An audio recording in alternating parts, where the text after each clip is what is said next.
Would you look at that? Nearly 4 months without a single FNAF episode. Feels like it's a brand new day for the channel. There have been so many new games, new meta theories, even some classic science episodes thrown in. I'm happy, I'm healthy. Life is good. And now, time to relax.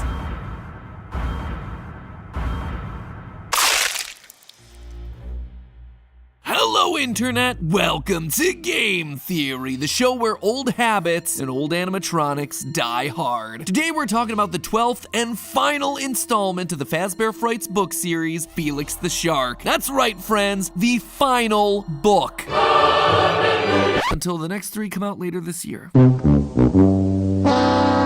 Anyway, let's not think about that and instead focus on Felix. Now, this final book is special. Just like all the others, it too is a collection of 3 short, spooky stories vaguely connected to the wider FNAF lore. But where this one is different is that it's meant to be a collection of cut stories. As the official description reads, quote, stories that didn't make the cut for the first 11 books. Which, okay, they didn't appear in numbers 1 through 11, but still, they wound up getting published anyway as the 12th one. Is that such a big deal? In fact, because they're last, they're probably in the most important position of any of the stories. And while you might assume that they were cut because they were weaker or lesser than the 33 other Fazbear Frights that were produced, it's not really true. You cut the story about an animatronic shark, but you kept the one where a boy turns into a traffic sign? You cut girl solves dead body shoved into animatronic suit mystery, but kept tiny guppy bodies? You cut a security guard named Mike going around collecting haunted FNAF memorabilia, and yet kept Fazgoo. The truth is, we don't really know why these were cut. It could have been a quality thing, it could have been that they confused the lore, or maybe, just maybe, it could have been that they were intentionally designed to set up secret puzzles that we were meant to solve, and those puzzles never got fully realized. Spoiler alert, I think it might have been that last one. I believe that Scott was planning to use this final book as a launching point, the start of a real-world treasure hunt that would have required using the books, the games, even stuff like the coloring book in order to crack. I suspect that this was a riddle so far-reaching and so complex, it would have required the cooperation of FNAF theorists from across the globe. Today, I'm gonna explain the clues that led me to this conclusion, but more importantly, I'm gonna ask you for your help. You see, while I'm reasonably confident this thing was never finished, I'm not sure. I can't be sure unless you all double check for me. A few years ago, I asked for all your help in solving the security logbook, and a day later, we discovered the name of Cassidy. Today, I'm gonna ask you for something similar. I'm gonna take you on a journey through some weird corners of FNAF lore and some loose threads that I see in this new book, and then I'm gonna ask you for the favor. I need you to help me either solve this thing once and for all or debunk it. And who knows, maybe this is the push that we need to get the next major answer to the game's lore. But before you help me with the lore, I was wondering if you'd help me in another way. It's time for our newest collection of Theoryware merch. And as always, you checking out the items goes a long way to help fund everything that we're doing over here on the channel. This collection in particular is going to be especially fun if you're a fan of analog horror, The X-Files, or Area 51, because it's all about conspiracy boards, sky watching, and secret undercover fact-finding missions. Let me just start off by introducing you to the item that everyone's gonna want to get, the Game Theory Lava Lamp. Filled with neon green alien goo, this one is perfect for your room or your desk and has been running non-stop in my office since I got the finalized prototype a month ago. It is awesome. It's also a completely unique piece of YouTuber merch. If you ever wanted a lava lamp while also showing off your theorist pride, this is the perfect item for you. The lava lamp also partners really well with another brand new item in our roster, the T-Man sunglasses. These things are perfectly balanced, as all things should be. A classic design that perfectly frames your face with a hit of fun game theory green on the insides of the arms, while also keeping a muted matte finish and subtle patterning on the outside of the arms to give them an air of sophistication. Historically, I've struggled finding sunglasses that I love, so I decided to make some sunglasses that I absolutely love, that I think you're gonna love too. Speaking of things I love, this new jogger set. I mean, just look at the picture on screen right now. I don't know if I've ever felt that good in a picture in my life. And if it can make me feel that good posing in an awkward photo shoot, imagine how great you'll feel in it lounging around or out and about. Soft and lightweight, but still warm and stylish. And of course, complete with thumb holes. Also, it wouldn't be a new Theoryware merch drop without a slew of new hoodies, t-shirts, and jackets. All of it with embroidered details to give you quality that you can feel. This isn't just your typical YouTuber spray-on design merch. These items are all custom cut and sewn to deliver you actual high-quality garments. Garments that you'll actually want to wear, and that will last for as many times as you want to wear them. Just look at the liner of this jacket. It is literally a redacted document, which is a detail that I specifically requested the team execute on. I mean, where else do you find clothing anything that has cool details like that. In my opinion, it just elevates the design, and I think that you'll appreciate it too. Last item that I'll specifically call out here, our first ever button-down shirt. Ripped straight out of Roswell, New Mexico, the alien print here is super fun. Again, we custom designed this fabric from the ground up to make the shirt. It's also perfectly accessorized with a tinfoil hat. So grab yourself a garment that goes perfectly with some red yarn and your conspiracy theory boards. A handful of items are available right below this video in the merch shelf, or you can just head on over to theoryware.com to check out the full collection. And as always, thank you guys so much for the support. Now back to FNAF. In order to unwrap the secret FNAF ARG, let's start by breaking down the stories in Felix the Shark, shall we? The final story, You're the Band, is probably the most obviously related to existing FNAF lore. In it, a small boy named Timmy becomes obsessed with everyone's favorite pizza murder franchise, Freddy Fazbear's. His mother finds him a strange Freddy mask on the internet and gives it to him for his birthday. After putting it on, Timmy starts to change. He doesn't like the things he used to, he becomes moody and aggressive, he even yells about protecting the others when Granddad walks towards him with a knife. Eventually, Timmy is led to an abandoned Freddy Fazbear's building by a shadowy figure. The whole thing gives off some very solid Midnight Motorist vibes. In order to rescue him, his mother teams up with a former Freddy's security guard named Mike.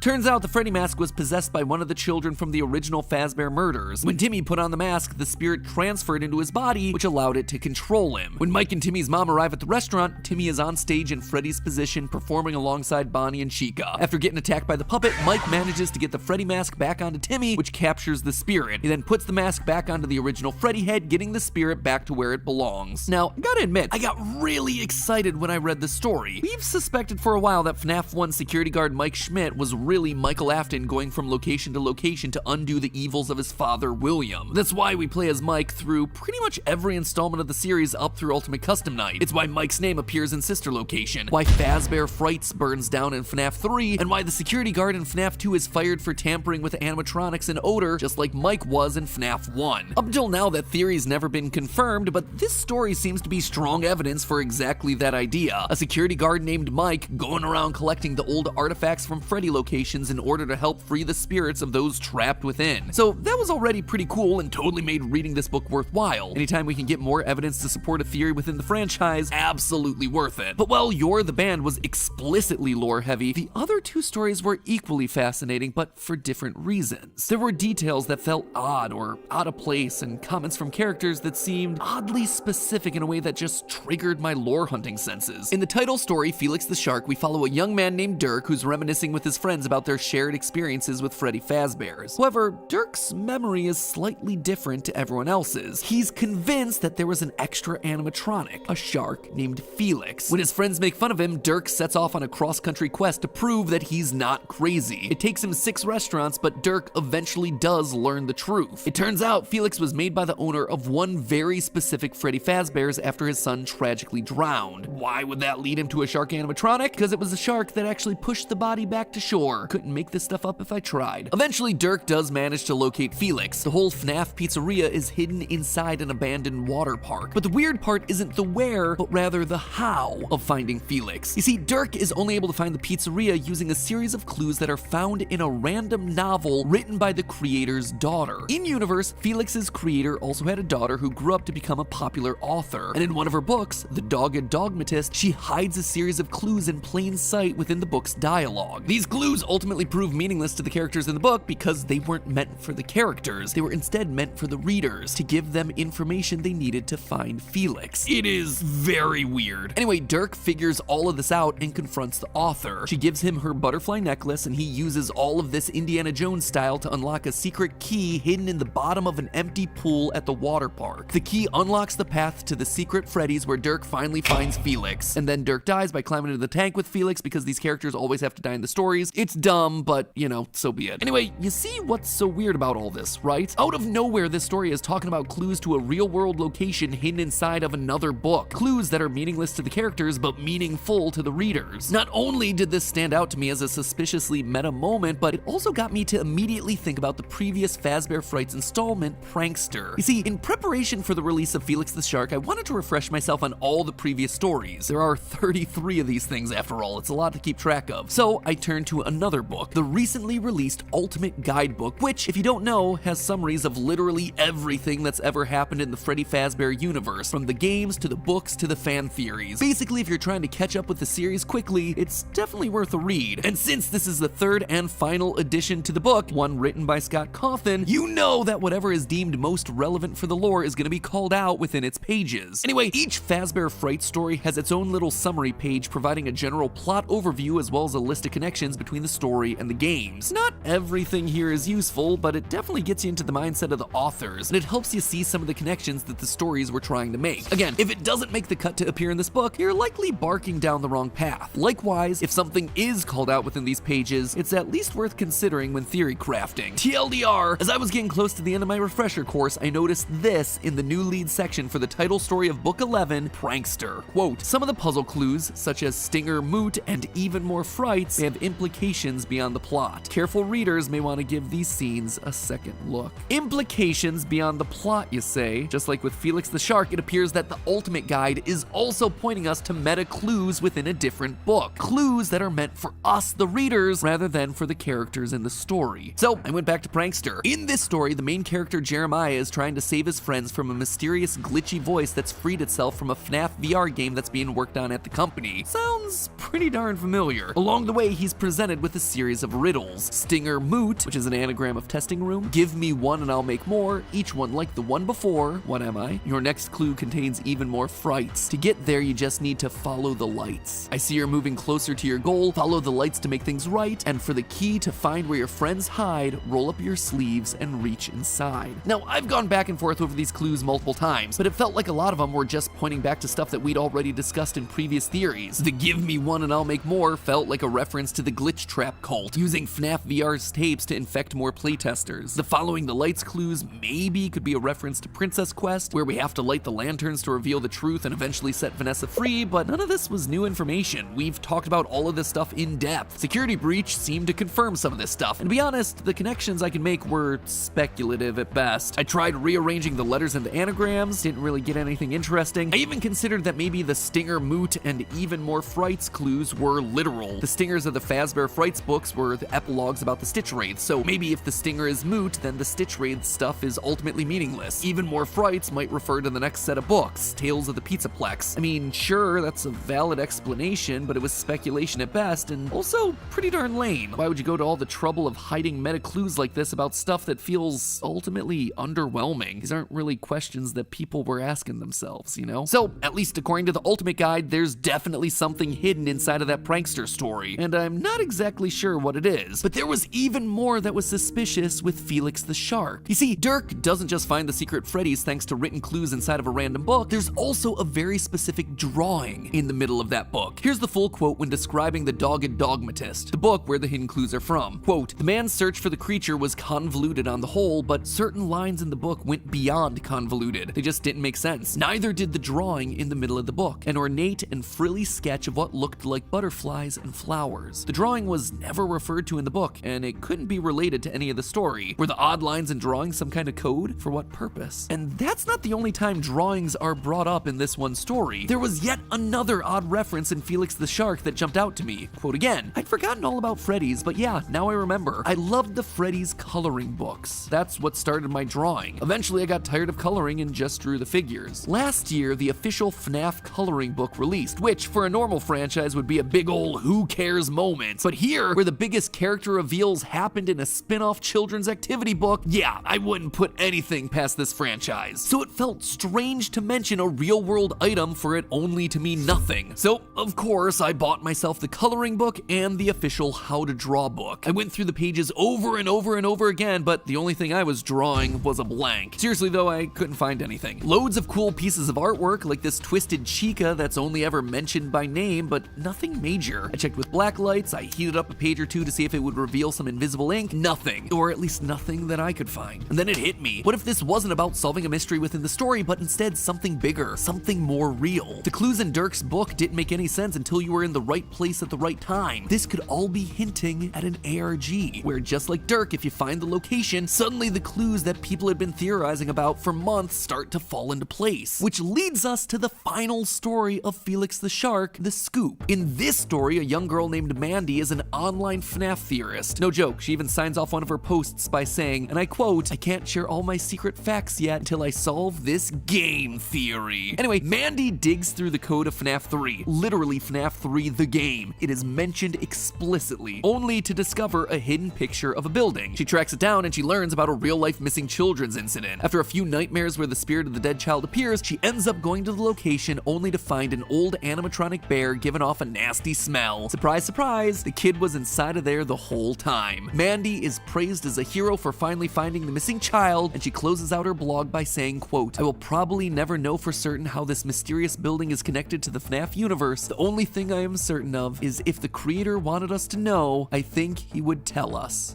Wow. Just wow. Feeling a bit attacked, not gonna lie, though in my defense, if we waited for Scott to tell us anything, we'd know next to nothing about this franchise's lore. Just saying. Anyway, outside of the heavy references in this story to theorists and the real-world game of FNAF 3, the weirdest thing about this one is that it contains a lot of specific details as to where the events of the story take place. 33 Fazbear Frights in, and no other story in the franchise features this level of detail. The cities, the street names, file names, locations of buildings, details that are seemingly inconsequential to the greater story, and in pretty much every other book would be skimmed over or kept vague. When Mandy finds this mysterious image in the game files, she traces it back to Utah. Yes, the actual US state. This fact is further solidified when Mandy's mom takes her on a business trip to Cedar City, a real city in Utah, to complete the investigation. Now this is where the trail starts to go cold, because what Mandy's looking for is an old cinema on Willowfield Road in Peace Valley, which after a lot of Google searches I can tell you just doesn't exist, at least not in Utah. However, in the story we do learn that Peace Valley is only 15 minutes on highway from Cedar City, so I looked up where you can drive to in 15 minutes from the center of Cedar City, and it turns out there's a very small town just to the south called Canaraville. So I hopped onto Google Street View to check out other details that the book mentioned, like the old cinema, which used to be a pizzeria, as well as having a post office on the corner. Unfortunately, neither of these things seem to exist in Canaraville. They do have a post office, and it's near a corner, but it's more like the middle of the street. And so shy of me buying a plane ticket to go to the middle of nowhere Utah myself, my options were once again drying up. So, okay, but what about the actual game? The game Mandy is playing is specifically called out to be FNAF 3. I wondered if Scott had maybe retroactively put a file into the game that maybe everyone's missed, so I went over to Steam and looked at the update logs, but the game hasn't been updated since April of 2015, and I very much doubt that Scott's been playing a 7-year-long con, especially since Into the Pit, the first Fazbear Frights book, didn't hit store shelves until December of 2019. But Mandy wasn't just playing FNAF 3, it's explicitly mentioned that she's playing the FNAF 3 mobile port. So I took a look at those update logs. Same situation. The game hasn't been updated since February of 2020. Now, we don't know when this story got cut in the 2 years of Fazbear Frights run, so it could have been in existence then, but I'll be honest, I do not have the elite hacker skills to bust open a mobile game to look for the files. And so, just like that, I was out of options, out of clues, out of ideas. Gotta be honest, I feel kinda defeated on this one. Weeks of looking through these books trying to find something that just wasn't clicking, and yet I couldn't shake it. The whole thing gave me some big Gravity Falls ARG vibes. For those of you who don't know, one of my favorite TV shows of all time, Gravity Falls, did this massive globe-spanning ARG back in 2016. It was a series that was all about hidden mysteries, ciphers, secret codes, complete with a book, much like the survival logbook, that you could buy that contained puzzles and secrets for the fan community to solve. And this ARG,